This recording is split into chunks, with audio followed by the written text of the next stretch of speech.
But the rivers of Babylon, where we sat down.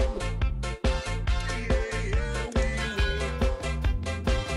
will remember Zion. Gaya ng nasa video, sino na po nakarinig sa inyo ng kantang Rivers of Babylon? Sikat na sikat po ito lalo sa Facebook at TikTok. Syempre, alam nyo naman po mga Pilipino, basta trending, talagang gagawin din at makikisabay. Yun nga lang, sinasayaw ng iba yung kantang to sa malaswa at mahalay na paraan, na hindi po nila naiintindihan ano ba ibig sabihin ng kantang Rivers of Babylon. Ang kantang Rivers of Babylon po kasi ay literal na awitin na naisulat sa Psalm 137. Meaning, yung gumawa po ng awitin na ito na napapakinggan natin ngayon, yung lyrics po nito ay kinuha po niya sa Bible.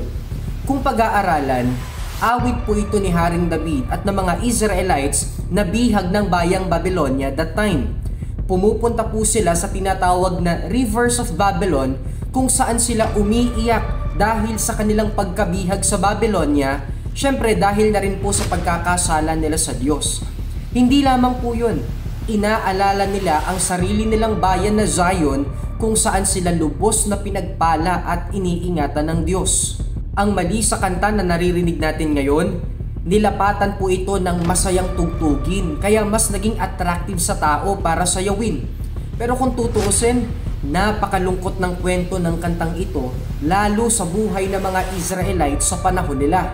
Ngayon, kung hindi sexy dance ang ginagawang pagsasayaw sa kantang to, nakahubot-hubad at totally walang saplot habang kumikembot, na ang tanging takip lang ay ang tao na nasa harap na video gaya ng nasa picture.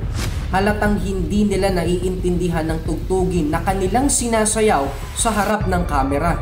Kaya paalala po, bago makisabay sa uso, aralin muna kung ano ang gagawin mo.